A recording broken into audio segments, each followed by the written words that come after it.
할렐루야. 네, 5월 가정의 달입니다. 우리 첫 번째 주일은 어린이주일, 두 번째 주일은 어버이주일, 세 번째 주일은 무슨 주일일까요? 네, 청년주일. 네 번째 무슨 주일일까요? 제이 혹시 교진이 네 번째 주일은 무슨 주일이라고 할까요? 네 번째가 청년주일, 네 번째 선교주일. 선교. 부부주의. 네. 지난 21일 날이 부부의 날, 그래서 부부데이입니다. 그래서 이번 주간을 저는 부부주일로 이렇게 말씀을 준비했습니다. 5월이 가정의 달이잖아요. 가정의 달. 가정에서 가장 중요한 게 뭘까? 중요한 게 매우 많으니까 잘 모르겠죠. 그래서 잘 모르겠으니까 모범적인 가정 아니면 하나님이 이제 모델이 될 만한 가정은 어떤 가정일까라고 기도하는 가운데에 본문의 말씀을 전하게 되었습니다. 루키스는 4장으로 되어 있습니다. 4장, 1장, 2장, 3장, 4장. 많은 내용이 아니에요. 그런데 많은 내용이 아닌데 1장에 보게 되면 어떻게 시작을 하냐면은 그렇게 말씀이 됩니다. 베들레헴에 가물었어요. 베들레헴이 가물었는데 가물은 이 당시에 전쟁과 기근이 있었고 또 불신앙이 있었던 그런 때예요. 그러니까 베들레헴이 어떤 곳입니까? 하나님을 섬기는 하나님의 백성들이 있는 곳이에요. 근데 그럼에도 불구하고 가물었어요. 먹을 것이 없어요. 살기 힘들어요. 그래서 그 지역에서 이제 그 지역을 피해서 다른 데로 가는 사람들이 있었는데 오늘 성경에 등장하는 사람은 바로 모압으로 떠났던 아비멜렉 가정의 일화입니다. 이 아비멜렉이라고 하는 사람의 가정, 이 아비멜렉이 아내와 함께 두 아들 말론과 기론과 함께 모압으로 떠나게 됩니다. 그 모압에 가서 이제 10년을 지나가게 되는데 그 10년 동안에 많은 일들이 있게 돼요. 근데 성경은 이 부분을 아주 짧게 써놨어요. 그래서 잘 알 수가 없어요. 중요한 것은 10년 동안에 그 모압이라고 하는 땅에 가가지고 살면서 두 아들이 결혼했고요.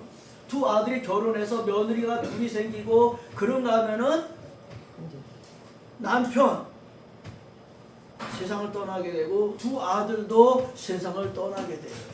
그리고 어떻게 보게 되면은 모압이라고 하는 낯선 땅, 이방이라고 하는 나라에 홀로 된 이 여인, 그리고 그 여인에게 이제 남아있는 며느리 두 사람, 이 두 사람 중에서 루시라고 하는 사람이 결국에는 어머니를 따라가게 되고 이 어머니를 따라감으로 인해서 새롭게 되어지는 가정.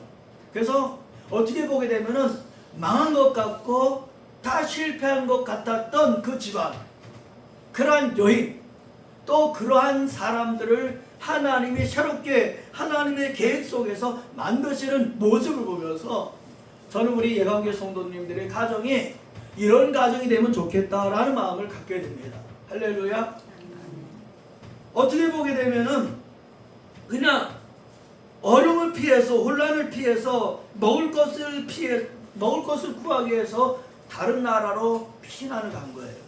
그리고 거기 가면서 남편도 두 아들도 다 떠나고 자기만 남고 시간만 지나가고 그런가 하면은 이방의 여인 며느리를 하나로 얻어서 그런 이 나옴이라고 하는 여인, 그래서 이 나옴이라고 하는 여인을 통해서 하나님이 그들을 만들어 가시는 모습을 보면서 하나님이 어쩌면은 이 가정의 달에 저와 여러분의 가정을 하나님이 만들어 가시는 가정이 되기를 하나님 원하시지 않으실까라는 마음을 갖게 됩니다. 그래서 오늘 특별히 본문의 말씀을 읽었지만 그 말씀의 앞에 보게 되면 먼저는 첫째는 루시라고 하는 이 여인은 모압 여인입니다. 그런데 이 모압 여인 루시 어떤 삶을 살게 되냐면 그렇게 표현합니다. 루키 1장 16절 17절에 보게 되면은 자기 시어머니에게 이렇게 말합니다. 어머니 하나님이 나의 하나님이 되시리니 이렇게 표현합니다. 그러면서 어머니를 끝까지 따라가요. 그래서 룻을 통해서 어떤 모습을 보여주는가? 룻은 헌신하는 여인이었다라는 거예요. 그는 하나님을 아는 사람이 아니었어요. 하나님을 모르는 그런 민족이며, 그런 그가 어머니 하나님이 나의 하나님이 되신다라고 하면서 어머니 하나님을 보게 됩니다. 저는 말씀을 준비하면서 그런 생각하게 됩니다. 어떻게 룻이 시어머니에게 어머니 하나님이 나의 하나님이 되신다라고 하는 고백을 했을까? 이 룻은 시어머니를 통해서 하나님을 보았다라는 마음을 갖게 됩니다. 자기 시어머니가 하나님을 어떻게 섬기는지 그 모습을 보면서 비록 남편은 떠났지만 의지할 것은 아무것도 없지만 그 시어머니 어떻게 보게 되면은 뭔가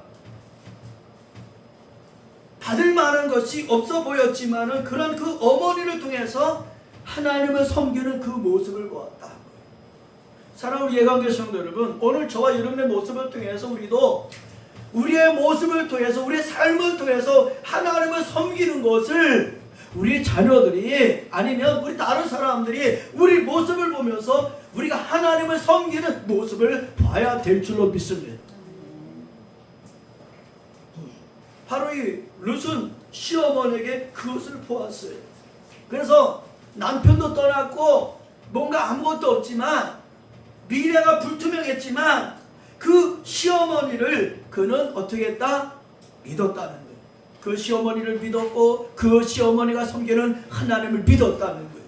지금은 아무것도 없는 그런 연약한 초라한 시어머니였지만 그 시어머니가 섬기는 하나님, 그 시어머니와 그 하나님의 관계를 보면서 자기 자신도 그런 하나님에 대해서 어떤 마음이 열리고 나도 하나님을 섬겨야 되겠다 라는 마음을 갖지 않았을까? 그 뒤에 룻기 4장의 결론에 보게 되면은 이 여인은 하나님을 신실히 섬기는 사람으로 변화가 되어 있어요. 어떻게 그렇게 될 수 있었을까? 바로 시어머니의 나오미의 모습이 그런 모습을 가져오지 않았는가. 그래서 시어머니가 하나님을 신실히 섬기는 그런 모습을 보면서 며느리가 이방 여인이 그런 하나님을 신실히 섬기는 신뢰하는 그런 사람이 되지 않았는가라는 거예요. 그런 말씀을 준비하면서 그런 생각을 해보게 됩니다. 시어머니 나오미는 며느리 룻에게 어떻게 했을까? 제가 볼 때는 아마 친어머니 이상으로 이 며느리를 선대하지 않았을까라는 마음을 갖게 돼요. 그러니까 룻이라고 하는 여인은 시어머니를 통해서 자기의 어머니보다도 더 자기를 사랑하고 자기를 대해주는 그런 어머니를 보았다라고 저는 생각합니다. 오늘 그럴 수 있는 저와 여러분 되기를 주님의 이름으로 축복합니다. 그런 어머니의 모습을 보았기 때문에 그가 그렇게 고백을 하죠. 어머니 가시는 곳에 나도 가고 어머니께서 머물시는 곳에 나도 머물겠습니다. 헌신을 표현하는 거거든요. 헌신을 표현하는 거죠. 어머니가 간 곳에 나도 따라가고 어머니가 머무는 곳에 나도 머물겠습니다. 나는 어머니와 한 몸입니다. 어머니 함께 하겠습니다. 라고 고백하는 거예요. 대단한 고백입니다. 성경에서 이런 고백은 전혀 찾아볼 수가 없어요. 이 자리 말고. 오늘 부끄럽지만 우리 자녀들에게, 아니 젊은 세대에게, 우리를 알고 있는 많은 사람들에게 내가 어머니가 가시는 곳에 나도 가고 어머니께서 머무는 곳에 나도 머물겠습니다 라고 고백할 수 있는 그런 사람들이 만들어질 수 있는 부모, 만들어질 수 있는 어른이 되기를 예수님의 이름으로 축복합니다. 결국에는 빈털터리가 되고 아무것도 없는 그 시어머니를 따랐던 이 룻의 헌신, 이 룻의 헌신은 성경에 기록됐고 그 성경에 기록될 뿐만이 아니라 하나님의 나라를 만들어가는 거기에 소속이 되는 밑거름이 되는 그런 기록으로 역사의 인물로 나갔다는 거죠. 오늘 그럴 수 있는 하나님의 크신 은혜가 저와 여러분의 삶 속에 있게 되기를 예수님의 이름으로 축복합니다. 두 번째는 이 하나님이 세우시는 가정에서 이런 며느리가 있었다고 한다면은 보아스라고 하는 기둥 같은 하나님의 사람이 있었습니다. 따라하겠습니다. 보아스가 있었다. 할렐루야. 사랑하는 성도 여러분, 사람은 상대적이잖아요. 어떤 부모를 만나느냐, 어떤 남편, 어떤 아내를 만나느냐에 따라서 인생이 달라지죠. 그런데 오늘 룻이라고 하는 여인이 바로 보아스라고 하는 사람을 만남을 통해서 하나님이 계획하신, 하나님이 준비하신 그 섭리를 이루는 그런 역사가 되었다는 거예요. 룻기 2장 8절에 보게 되면은 보아스는 룻을 처음 보았을 때에 함부로 대하지 않았습니다. 가난하다고 이방 여인이라고 함부로 대하지 않았습니다. 오히려 존귀하게 대해줬습니다.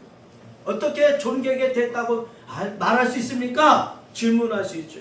성경이 그렇게 표현됐습니다. 뭐라고 표현했느냐? 내 딸아 들으라, 이삭을 주우러 여기서 떠나지 말고 나의 소녀들과 함께 있어라. 이방 여인입니다.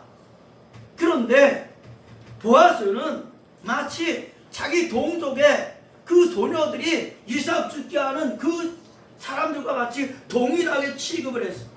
그리고 표현을 내 딸아 다른 곳에 이삭을 주우러 가지 말고 우리 소녀들이 이삭을 주는 것처럼 너도 그렇게 이삭을 주어라, 그렇게 표현했습니다. 그로 끝나지 않아요. 그 뒤에 말씀을 보게 되면은 그 밭을 지키고 있는 젊은이들에게 아예 당부를 하죠. 그를 건드리지 말아라. 그로 끝나지 않아요. 뭐라고 말하냐? 만약에 목이 마르거든 그 소년들이 길러 온 물까지 마시도록 해라. 여러분, 어떻게 보게 되면은 아무런 뭔가 걸려있는 것이, 걸쳐있는 것이 아무것도 없는 그러한 이방 여인이에요. 근데 그런 여인에게 아주 굉장히 선대했다는 거죠. 그걸로 끝나지 않습니다. 보아스는 룻기서 2장 11절에 보게 되면 이렇게 표현합니다. 내 남편이 죽은 후로 내가 시어머니에게 어떻게 행했는지 그 모든 것을, 그리고 내 부모와 고국을 떠나서 전에 알지 못하던 백성에게로 돌아와서 내가 한 일을 내가 다 들어서 알고 있다. 예. 룻이라고 하는 여인이 했던 그 모든 일들은 결국에는 이 베들레헴 사는 사람들이 다 보았고 들었고 알고 있다는 거예요. 그리고 그러한 이방 여인에 대해서 보아스는 어떻게 말하느냐? 이렇게 말합니다. 하나님께서 내가 행한 일에 보답하시기를 원한다. 네가 한 일에 대해서 하나님께서 너를 보답해 주시기를 원한다. 그리고 그 다음에 뭐라고 말씀하느냐? 내가 하나님의 날개 아래 그 보호받으러 온 너에게 하나님이 너에게 상 주시기를 원한다. 할렐루야. 예, 결론은 축복해주는 말이에요. 여러분, 많은 사람들이 있었지만 특별히 이방 여인 이 룻에게 어떻게 보게 되면 의지할 것이 없는, 비빌 만한 것이 없는 이럴 때에 보아스는 그를 매우 선대할 뿐만이 아니라 그를 지극히 축복하는 그런 사람이 되었다는 거예요. 오늘 저와 여러분의 마음이 이런 마음이 되기를 주님의 이름으로 축복합니다. 외모로 보일 때 보잘것없는 사람들 무시하고 그저 그냥 보내는 것이 아니라 보아스처럼 그를 정말 자기의 동족처럼 자기의 자녀들처럼 선대하면서 네가 했던 모든 일에 대해서 하나님이 보답해 주시고 축복해 주시기를 원한다라고 축복을 빌어주시는 사람. 할렐루야. 이런 가정이 되기를 주님의 이름으로 축복합니다. 특별히 보아스가 그랬어요. 저는 말씀을 준비하며 그런 마음을 갖게 됩니다. 우리 말씀을 듣는 우리 남성 성도들이 이렇게 되기를 주님의 이름으로 축복합니다. 우리 성원이 아멘 안 했네. 이렇게 되기를 원합니다. 왜? 보아스가 그랬으니까. 왜? 자, 첫째는 룻은 어떤 사람이라고 그랬습니까? 헌신하는 사람.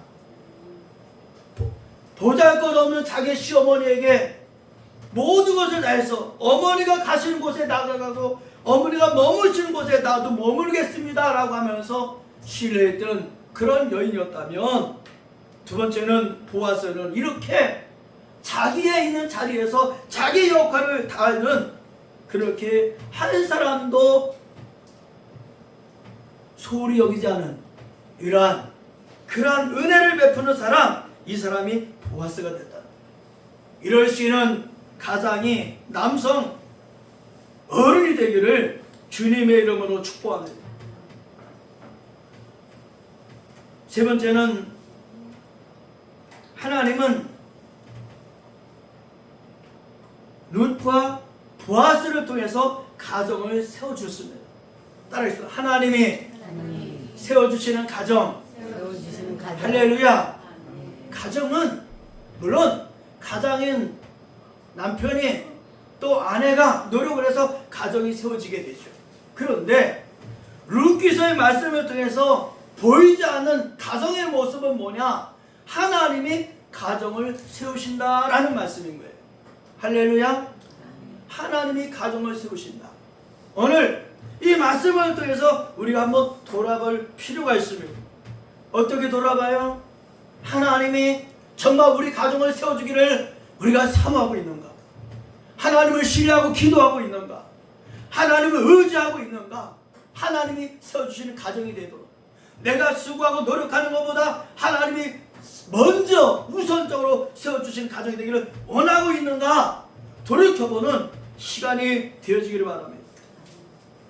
말씀해 보게 되면은 보아스는 이제 자기 밭에 와서 여인들이, 소녀들이 이제 이삭을 주워갑니다.